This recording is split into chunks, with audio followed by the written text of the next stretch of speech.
ఒక్కసారి ఆలోచించండి, ఎందుకు లక్షలాది కుటుంబాలు ఇప్పటికీ సత్యనారాయణ స్వామి వ్రతాన్ని చేసుకుంటున్నారు? ఈ వ్రతం చేసిన వారి జీవితాల్లో నిజంగా మార్పులు వస్తాయా?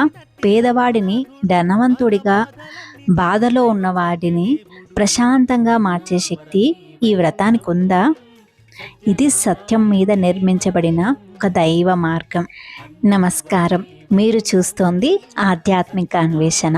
మన పురాణాల్లో ఎన్నో వ్రతాలు ఉన్నాయి, కానీ ఇంట్లో శాంతి కోసం, సంపద కోసం, మన కోరికలు నెరవేరాలని కోరుకుంటూ ఎక్కువగా చేసే వ్రతాల్లో శ్రీ సత్యనారాయణ స్వామి వ్రతం ఒకటి. ఈ వ్రతం గురించి స్కంద పురాణంలో వివరంగా చెప్పబడింది. సత్యాన్ని ఆచరించే వారికి స్వామి ఖచ్చితంగా అనుగ్రహిస్తాడని నమ్మకం. సత్యం అంటే నిజం, నారాయణుడు అంటే జగత్తును కాపాడే విష్ణుమూర్తి, అంటే సత్యంగా జీవించే వారిని రక్షించే రూపమే శ్రీ సత్యనారాయణ స్వామి. మీరు గమనించారా? ఈ వ్రతము మనకు ఒక గొప్ప సందేశాన్ని ఇస్తుంది.